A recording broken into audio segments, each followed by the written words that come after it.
Kia ora guys, Michelle here and welcome back to my channel. In this video I'm going to be covering exactly how I managed to get a perfect pitch on the duplex tent every single night on Te Araroa in optimal weather conditions.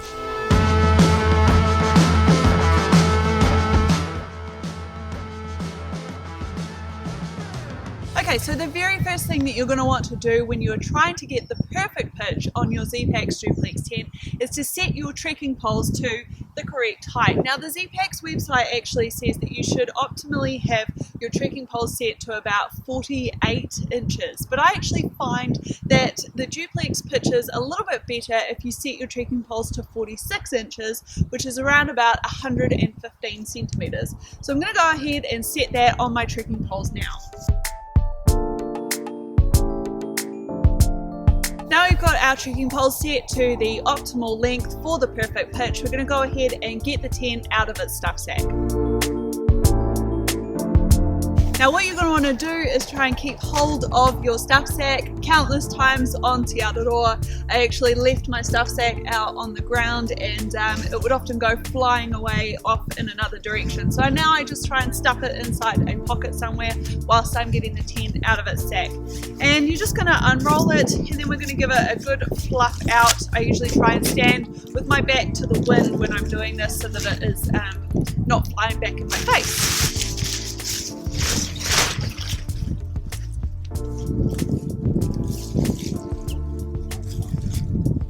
Don't forget to grab onto your stakes at the same time. I usually pack my stakes down inside the roll of the tent when I'm packing it away, so just make sure that you pick those up before you go any further. Alright, so we've got the tent out on the ground here, and as you can see it's not a particularly windy day today, so it's staying pretty much in place. So now what I'm going to do is grab 4 tent stakes out of my tent stake bag, and I'm going to go around and start pegging out the corners. So when I'm pegging out the corners this way, I actually do it in a very specific manner, and you can probably tell from this video, when I'm putting my tent away, I make sure that I loosen off the line locks on the Zpacks Duplex completely all the way, so they're right down on their longest length, the guy lines at the moment, and that is so that I can get a perfect pitch next time. So what I'm actually going to do is put my tent stake through the little loop on my guideline here, and then I'm going to pull it out. Hopefully I can do this one-handed, and I'm not going to leave it actually taut like this. What I'm going to do is slacken it off a little bit, and I'm going to put it into the ground around about here. This first one, it doesn't really matter so much, it can basically go in wherever, but what is important is that that line is quite slack so that we can tighten it up later, and that it is sitting roughly at a 45-degree angle to the corner of the tent. If I get back a little bit here, you can see it's a roughly 45-degree angle there. So I've gone around, I've done the same thing on this corner here, and I'm just going to work my way around the tent doing the same thing. So I've got my guy line nice and loosened off there. I'm going to pick a roughly 45-degree angle to the corner of the tent, stretch it out, but then bring it back a little bit and put it into the ground. Roughly, I'd say 10 to 15 centimeters back from the full extent of the guy line. Now also, one thing I should mention when I'm putting my tent stakes into the ground is I'm not putting them straight down into the ground like this, and I'm also not putting them on a very shallow angle like this. I'm trying to aim for an optimal sort of 45 degrees into the ground, and that means that if there is any wind at all during the night, the wind is pulling against this, and it's a much stronger way to put your tent stakes into the ground. And most of you guys will know I'm now using the groundhog stakes to pitch my tent with, because I didn't have a lot of success with some of the other tent stakes that I was using. They tended to bend quite a lot in the hard ground that we have here in New Zealand. So let's go and finish by putting this last tent stake in the final corner.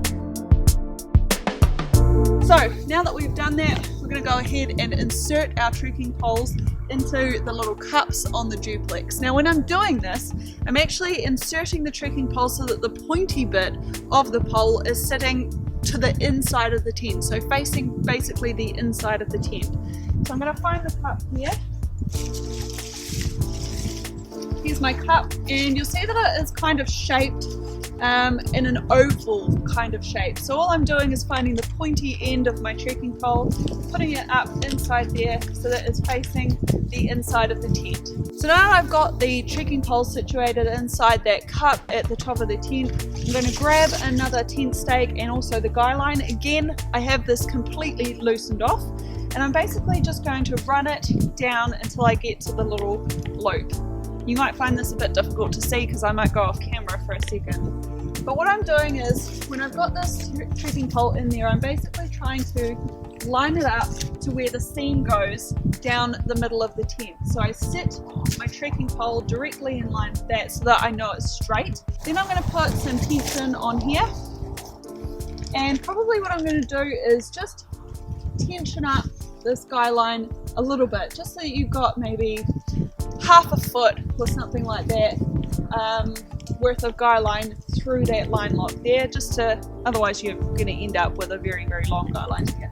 Then I'm going to run a line down from where the other trekking pole would be, basically in a straight direction all the way down to the ground, and I'm going to put my tent stake in the ground roughly where it falls there. Now you see that straight away it looks like it is leaning a little bit back that way, so because I don't have a lot of tension on this at the moment, I can just move my trekking pole out a little bit to where it sort of is basically vertical to the eye. I'm going to do the same thing over on the other side. Okay, now we want a nice solid base to go from when we're pitching, so I'm just going to tighten up these two front and back guy lines on my trekking poles there. So that's now kept the ridge line of the tent nice and taut. I've got a nice straight line along the ridge line there. And so the next step is now to go around each of the corners and just tighten off the guy lines on each corner just a little bit. Now the way that I'm doing this is by opposite corners. I don't want to put too much tension down on one end of the tent and not enough on the other. So what I actually do is I pick one corner, I might tighten it up just about that much to say for the first bit, go around and tighten the other corner up to about that much as well, and then I will switch to the other two opposite corners. And the reason why I'm doing opposite corners is just to make sure that I'm getting a nice even spread on the tent as I'm pitching it.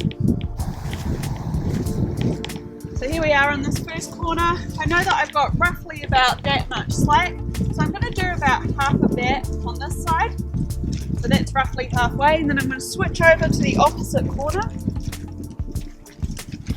Again, I've still got about that much slack, so I'm going to tighten this one up basically to the full extent. And now that I've got those two opposite corners done, I'm going to do the other two as well. And now I've gone around and done the initial tightening on all four of the corners. I'm now going to go around and just make some final adjustments. And what I'm looking for is to get that perfect, nice, taut look to the tent. So I'll just show you what this side of the tent looks like at the moment. So at the moment here on this side of the tent, you can see I've got this big old line to come down from the top right hand corner there. So I'm going to tighten this corner up a little bit more, and then when we come around to this side of the tent, you'll see I've got a similar line at the moment. So, and it's about the same area that I need to tighten up.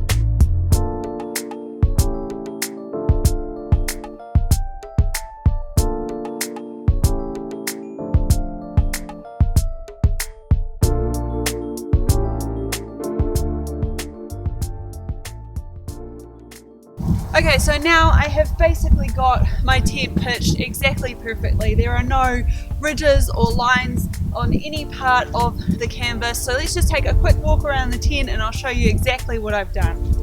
Okay, so here's the tent, excuse my shadow on it, but you can see now I've fixed that ridge line that we did have before on this side, and I'm basically walking all the way around now, and the side of the tent is also perfectly straight as well. And when it comes to where exactly I've put the guy lines, just take a good look at it. So what I've actually done is started off with that 45-degree angle from the corner, so you can see it basically lines up 45 degrees from the top top of the trekking pole ridge line there. So you take that as the 45-degree angle and bring it out. And it's the same on the front corners too. Sometimes the front corners you just need to pull a little bit further forward this way, but basically if we're looking at it, it's about a 45-degree diagonal angle from the top of the ridgeline, and that's what you're aiming for. Now this kind of pitch works really well if you're not going to be pitching out both the doors. So usually on Te Araroa, I'd pretty much just have one of my doors pitched out, just like this, and then I would roll the other one back. And usually I'd pitch out the door that's the storm door, so that's the one that overlaps over the other one. And that would give me some nice airflow all the way through the tent. You do have to make a couple of little adjustments on this if you want to pitch out the two doors together. At least I found that you do anyway. So the first thing that I'm going to do is I'm going to loosen off the guy line that goes to the trekking pole here. I'm going to loosen that off completely, and what I'm going to do is I'm going to bring the stake that goes with that guy line forward a little bit, so that it's closer to the door. Now the next thing I'm going to do is actually pitch those doors out as well.